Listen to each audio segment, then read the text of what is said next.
약한 나로 강하게 찬양하겠습니다.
아멘. 오늘은 공의에 대해서 함께 이야기를 나누고자 합니다. 공의가 뭘까요? 공의.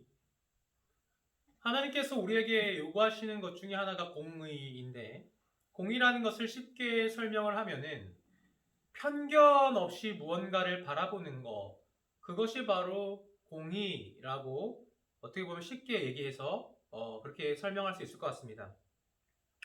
여러분, 사람은 누구나 선입견이 있습니다. 어떤 사람을 바라봤을 때 이 사람은 이럴 거야 라는 선입견이 있죠. 어쩌면 우리 남편을 바라볼 때, 또 아내를 바라볼 때 그런 편견과 선입견으로 가득 차서 이 사람이 내가 이렇게 하면 당연히 이렇게 하겠지 라는 그런 생각을 가지고 살 때가 참 많습니다. 그것은 어떤 경험에 의한 학습일 수도 있고, 또는 내가 그 사람에 대한 잘못된 그런 마음을 가지고 쭉 생활해 왔기 때문에 그런 걸 수도 있는데, 우리가 이 편견과 선입견을 없애기란 참으로 쉽지 않습니다. 그런데 성경에서는, 하나님께서는 인간을 보실 때 이 편견과 선입견이 없으시기 때문에 공의로운 분이다 라고 이야기를 하고 있습니다.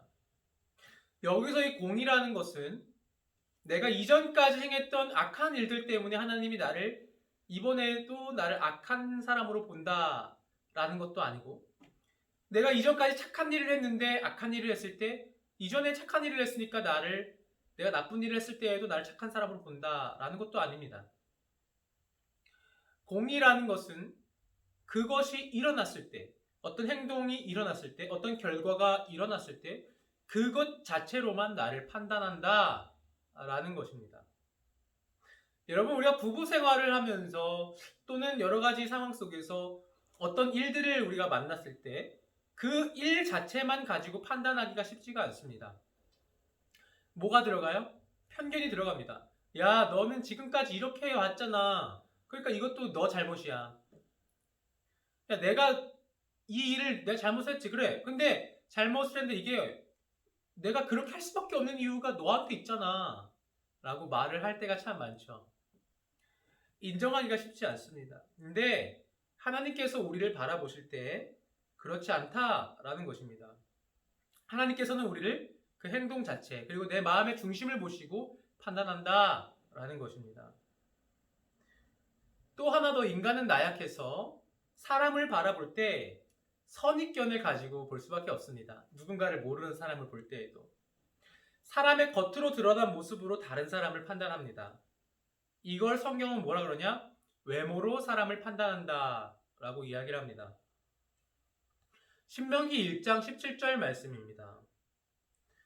재판은 하나님께 속한 것인즉 너희는 재판할 때에 외모를 보지 말고 귀천을 차별 없이 듣고 사람의 낯을 두려워하지 말 것이며 스스로 결단하기 어려운 일이 있거든 내게로 돌리라. 내가 드리리라 하였고, 재판은 하나님께 속한 것이라고 성경은 이야기하고 있습니다. 또한 재판할 때 외모를 보지 말아라 라고 이야기하고 있습니다. 이 구절을 우리는 지금까지 참 많은 경우에 어떻게 해석을 했냐면, 부자들, 권력이 센 사람들, 힘이 있는 사람들의 편에 서지 말고 약자를 도와줘라 라는 식으로 많이 이해를 했습니다. 그런데 요즘 들어서는 그런 경향과 풍조를 다시 한번 생각해 봐야 할 때가 온 것 같습니다. 요새 우리들의 공정해야 할 법을 잘 살펴보면 소위 떼법이라고 그러죠. 가난한 자의 눈물 또는 약자들의 눈물 때문에, 인정에 호소하는 것 때문에 법의 형량이 바뀌고 법의 심판 결과가 바뀌는 경우를 우리는 종종 바라보곤 합니다. 공평해야 할 법이 어떤 것들 때문에 공평하지 않게 된다면 그것은 더 이상 공의롭거나 정의로운 것이 아닙니다. 그것은 의롭다라고 얘기할 수 없고 불의하다라고 이야기할 수밖에 없는 것입니다. 성경은 외모 때문에 판단하지 말라라고 이야기를 합니다. 다시 말해서 가난한 사람이기 때문에 불쌍하다고 이 사람을 더 불쌍히 여겨서 잘못을 줄여주거나 이 사람의 편을 들어주지도 말고, 부자라고 해서 이 사람이 힘이 세다고 해서 혹시라도 나한테 해코지 할까봐, 또는 힘이 세니까 그 힘을 의지하려고 그 사람의 편을 들어주지도 말아라 이야기하고 있는 것입니다. 다만 그 사람의 행위의 결과대로 공정하게 판단을 해라 라고 이야기를 하고 있는 것입니다. 근데 그게 참 어렵죠. 어렵습니다. 그래서 성경은 그 답을 우리한테 뭐라고 얘기해주고 있냐면, 사람의 낯을 두려워하지 말 것이며 스스로 결단하기 어려운 일이 있거든 내게로 돌리라 내가 들으리라 하였고. 아멘. 여러분, 우리가 법뿐만 아니라 우리가 사람을 판단하는 경우가 참 많죠. 이럴 때는 어떻게 판단을 해야 되고 저럴 때는 어떤 결론을 내려야 되고 어떤 결정을 내려야 될 때가 참 많은데, 그럴 때 성경은 우리 그리스도인에게 뭐라고 말하냐면 외모로 보지 말고 사람을 두려워하지 말라라고 이야기합니다. 온전히 하나님께 맡기라 라고 이야기하고 있습니다. 스스로 결단하기 어려운 일이 있거든 나에게 돌리라. 그러면 내가 들으리라 라고 하나님께서 우리에게 약속의 말씀을 해주고 계십니다. 여러분, 우리가 생활할 때에 어려운 일이 있을 때 하나님께 돌리시기를 바랍니다. 우리는 너무나 약해서 사람을 외모로 판단하고 선입견을 가지고 판단하고 잘못된 결정을 내리기가 참 쉽습니다. 그러나 그것은 공의로운 하나님, 공의의 하나님에 위배되는 것입니다. 하나님께서는 공의를 물같이 정의를 하수같이 흐르게 하시기를 원합니다. 그것을 조금 더 우리에게 쉽게 이야기를 하면 편견과 선입견 없이 그 중심을 보고 그 사람의 행동대로, 행위대로 정정당당하게 판단하기를 원하신다라는 것입니다. 우리 그리스도인들이 이 땅의 사회의 정의를 세우기 위해서 이 몇백 년 전 순교자가 우리 땅에 와서 하나님의 복음이 전파된 이래로 우리가 참 복음화가 되고 참 잘 살게 됐는데, 지금 이 땅을 바라보면 사회의 정의와 공의 그리고 어떤 의로움들이 다 사라지고 있습니다. 그럴 때 우리가 어떻게 해야 될까요? 다시 공의를 또 정의를 물같이 하수같이 흐르도록 해야 되는데, 그러기 위해서 사람은 나약하기 때문에 판단하기가 어렵습니다. 그럴 때 성경의 말씀대로 돌아가야 합니다. 어떻게 해야 될까요? 하나님께 맡기라 라는 것이죠. 그렇기 때문에 우리는 조금 더 하나님께 무릎 꿇고 조금 더 하나님께 가까이 다가가며 하나님의 뜻을 구해야 하는 것입니다. 여러분, 이번 6월은 호국의 달입니다. 나라를 생각하는 달입니다. 우리나라를 생각하고 우리나라를 정하고 우리나라를 깨끗하게 하기 위해서 여러분들은 어떤 것을 하기를 원하십니까? 저는 이번 주간에는 조금 더 공의롭고 정의롭게 우리가 바뀌어야 된다라고 생각을 합니다. 그렇게 하기 위해서 남을 대할 때 편견 없이 선입견 없이 대하는 것을 한번 연습해 봤으면 좋겠습니다.